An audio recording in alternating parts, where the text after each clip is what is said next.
गांधी वापस संसद के भीतर दिखाई दिए। कल वो संसद के भीतर थे और आज उनका दूसरा दिन है जब वो आज हो सकता है कि अपनी बात भी रखे, तमाम मुद्दों को उठाए। लेकिन उससे पहले आप देख सकते हैं बड़ी संख्या में यहाँ पर सुरक्षा बल भी मौजूद है, बड़ी संख्या में यहाँ पर है। संसद के भीतर भी नारे लगे, जोड़ो जोड़ो भारत जोड़ो, इसी तरीके के नारे यहाँ पर लग रहे हैं। राहुल गांधी की 2 साल की सजा मिलती है, सदस्यता जाते हैं, उसके बाद सुप्रीम कोर्ट से राहत मिल जाती है, संसद में वापसी हो जाती है।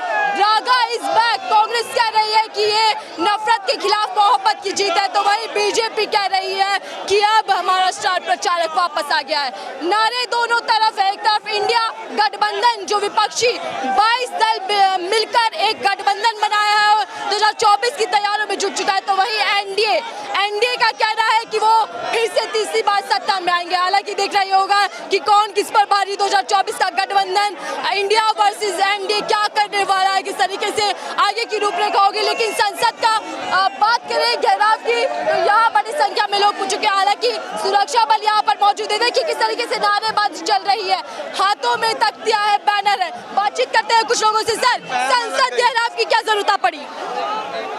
अति मचा रखी है मोदी सरकार ने, लूट मचा रखी है, चोरी मचा रखी है, देश को बर्बाद करने पे तुला हुआ है नरेंद्र मोदी, और हम इसका कड़ा विरोध करते हैं। मोदी सरकार सबसे गंदी सरकार, देश को बेच खाई है और युवाओं को रोजगार नहीं। आज के युवा को मोदी सरकार धोखे में रख रही है, उनको जातिवाद में बांट रही है। और जो आज के युवा हैं वो मणिपुर में मोदी साहब एक बार भी नहीं बोले। इतना अत्याचार महिलाओं पर कर रही है, युवाओं पर कर रही है, बेरोजगार युवा फिर रहे हैं। ये मोदी 2024 में मोदी सरकार को झोला उठा के जाना पड़ेगा। सत्य में जयते, कांग्रेस पार्टी कह रही है कि सत्य में जयते। आज का ये दिन है, तमाम बड़ी संख्या में यहाँ लोग पहुंचे हैं, अलग अलग राज्यों के लोग यहाँ पर हैं। भारत बचाओ और संसद घेराव को के साथ आज कार्यकर्ता सड़कों पर है, बड़ा जमावड़ा यहाँ पर देखने को मिल रहा है। तो दूसरी तरफ बीजेपी सत्ता पार्टी में जिस तरीके से दावा कर रहे हैं कि 2024 में वो फिर से आएगी। बातचीत करते हैं, मेरे साथ कुछ कार्यकर्ता मौजूद है। सर, क्या नाम है आपका? मेरा नाम मुकेश कुमार है। मुकेश जी, बड़ी संख्या में कार्यकर्ता यहाँ देखने को मिल रहे हैं, आप कह रहे हैं भारत बचाओ और साथ ही संसद घेराव, क्या जरूरत पड़ी? देखिए मैम, भारी संख्या तो है ही, साथ के साथ दिल्ली पुलिस ने हमारे तमाम कार्यकर्ताओं को जगह जगह पे रोक दिया है। ये उनकी सबसे बड़ी गलती है। वो ये सोचते हैं कि युवाओं को रोका जा सकता है, युवाओं को रोका नहीं जा सकता। अभी आप देख रहे हैं कि भारत बचाओ और संसद घेराव, पहले आपने देखा था कि मोदी जी के ऊपर जब राहुल जी ने सारे षड्यंत्र जो मोदी नाम के लोगों ने करे, नीरव मोदी पैसा लेके भाग गए, वो सारे षड्यंत्र करे, मोदी जी का नाम लिया, उनकी 2 साल के लिए सजा सुना दी गई, उनको संसद से बाहर कर दिया गया। आज मुझे बताइए 2 साल की सजा क्यों सुनाई गई? ताकि वो 2024 में चुनाव ना लड़ सके, वो डरते हैं। तो अदालत ने सजा सुनाई है, बीजेपी ने थोड़ी ना।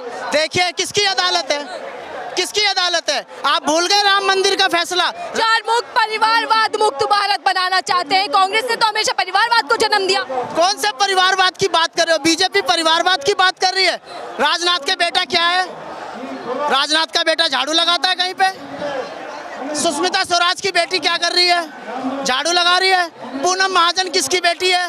वो झाड़ू लगा रही है। किसके बेटे नहीं है इसमें? मुझे बता दो, किसका बेटा सरकारी नौकरी कर रहा है नेता का? मुझे बताइए, भारतीय जनता पार्टी का।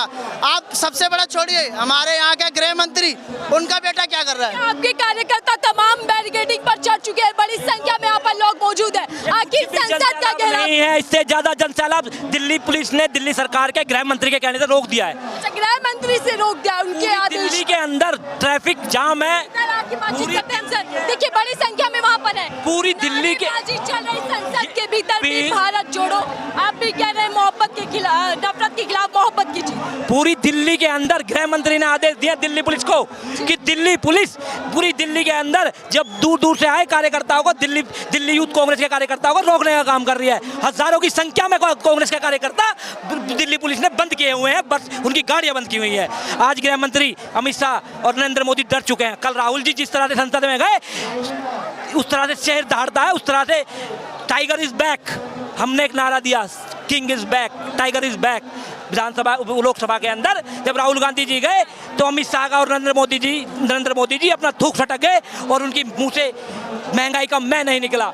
जो हिंदुस्तान का जो किसान है, गरीब है, मजदूर है, कुचला हुआ इंसान है, आज वो राहुल गांधी जी की तरफ देख रहा है। आज सड़कों पर ये राहुल गांधी जी के सिपाही, यूथ कांग्रेस के सिपाही आज उनके नरेंद्र मोदी और अमित शाह के नीचे की पैरों के नीचे की जमीन निकालने के लिए निकले हुए हैं। भैया आप कह रहे हैं कि राहुल रागा इज बैक, उधर बीजेपी कह रहे हैं कि बीजेपी का स्टार प्रचारक वापस आ गया, मनोरंजन अच्छा होगा।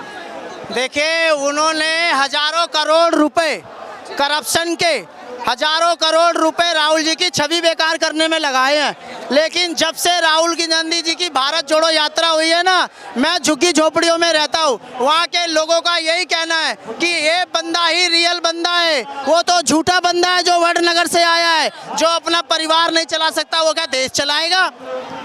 बताइए। राहुल इज बैक, और उसी हिम्मत के साथ राहुल जी लोकसभा में बोलेंगे, और राहुल जी डरने वाले नहीं हैं। अभी तक तो मोदी के जितने लोग भागे हुए थे और सारे के सारे करप्शन के लोगों का चिट्ठा राहुल जी के पास है, लोकसभा में आके दिखाएंगे। मोदी जी को आईना भी दिखाने का काम राहुल जी करेंगे। घमंडिया अलायंस बन चुका है, प्रधानमंत्री आज सुबह ही बोले हैं कि घमंड है विपक्ष में और इसी घमंड को तोड़ना है। विपक्ष में घमंड है तो अमित शाह में क्या है? अमित शाह भगवान के भाई हैं, ऊपर से उतर के आए हैं, इंद्रदेव के भाई हैं, जो कह रहे हैं हम 400 पार जाएंगे। अमित शाह को कैसे पता है? बताइए मुझे। वो सबसे बड़ा षड्यंत्रकारी ईवीएम घोटाला करने वाला अमित शाह, जिस दिन अभी आपने बोला था परिवारवाद, भ्रष्टाचार, परिवारवाद, इंडिया छोड़ो, प्रधानमंत्री ने नया नारा दे दिया एक और। प्रधानमंत्री सुनिए, आपकी पूरी मीडिया से मेरा चैलेंज है, एक इंटरव्यू मोदी जी का ले लीजिए, एक इंटरव्यू। पूरी मीडिया आज तक, जी न्यूज, DS4 जो आजकल बहुत फेमस चल रहा है, आप एक इंटरव्यू मोदी जी का ले लीजिए, मैं आपको बोलोगे वो हार जाऊंगा। भाषण देते हैं, मन की बात करते हैं, तमाम जनता के मुद्दों को उठा रहे हैं। मैं भी मन की बात कर रहा हूँ, मैं भी मन की बात कर रहा हूँ। जनता की बात कौन करेगा? आप झुग्गी झोपड़ी में गए कभी? बिल्कुल गई हूं सर, मैंने वाले क्या हालात भी देखे। कितना दर्द है वहाँ पे? दर्द है ना? आप सिलेंडर कितने का? तो खुद गरीब परिवार से आए हैं, कहते हैं मैंने गरीबी नजदीक से देखी है। मैडम, मैंने तो पहले भी आपको बताया है, सुनो, 11 साल की उम्र में उन्होंने घर छोड़ दिया, 35 साल तक भीख मांगी, फिर मुख्यमंत्री भी 2002 में बन गए, और अमेरिका में जाके भीख भी मांग रहे थे। अमेरिका में कोई भीख मांगता है? ऐसा गरीब इसको भाई को भी बनाओ और मुझे भी बनाओ, और ये तमाम लोगों को ऐसा बनाओ जो गरीब बन जाए और ऐसी भीख मांगे। हम भी भीख मांगना चाहते हैं। वैसे तुष्टीकरण की राजनीति विपक्ष कर रहा है। तुष्टीकरण की राजनीति विपक्ष नहीं कर रहा है, राजनीति कर रहा है विपक्ष हिंदुस्तान के गरीब बेरोजगार नौजवान की राजनीति कर रहा है विपक्ष, जो पिछड़े हुए वर्ग की राजनीति कर रहा है, उनकी राजनीति नहीं, विपक्ष कर रहा है रक्षा हिंदुस्तान की। उन्होंने पर चर्चा क्यों नहीं करने दे रही कांग्रेस, जब गृह मंत्री खुद कह रहे हैं हम तैयार हैं? हम बोल रहे हैं गृह मंत्री तैयार नहीं है, वो डेट पे डेट देते हैं, तारीख पे तारीख देते हैं, वो बोलते हैं 11 तारीख को चर्चा करेंगे, 11 तारीख को मुकदमा, 11 तारीख को मणिपुर में हुआ कुछ। एक बार एक तस्वीरें दिखा देते हैं। इस वक्त हम दिल्ली के जंतर मंतर पर मौजूद है, जहां यूथ कांग्रेस कार्यकर्ता बड़ी संख्या में पहुंचे हैं, संसद घेराव करने की तैयारियों में है, बैरिकेडिंग पर चढ़ चुके हैं बड़ी संख्या में। आप देख सकते हैं महिलाएं भी मौजूद है। यहाँ से चल रहा है भारत बचाओ, देश में बढ़ती हिंसा के खिलाफ आज यूथ कांग्रेस के कार्यकर्ता सड़कों पर है। महंगाई, बेरोजगारी, मणिपुर जो मुद्दा संसद से लेकर सड़क तक उठ रहा है, और मणिपुर को लेकर आज विपक्ष का अविश्वास प्रस्ताव भी केंद्र सरकार के खिलाफ आना है। अगर बात करें संसद की, तो वहां भी हंगामा देखने को मिला, और आज सड़कों पर भी हंगामा देखने को मिल रहा है। आगे क्या होगा, लेकिन आप तथ्य देख सकते हैं, रागा इज बैक, सत्य में जते। उससे पहले यहाँ से प्रधानमंत्री नरेंद्र मोदी बोल चुके हैं कि वो अब एक नारे के साथ वापसी कर रहे हैं, भ्रष्टाचार, परिवारवाद या छोड़ो। तो वही तुष्टीकरण की राजनीति करता है विपक्ष।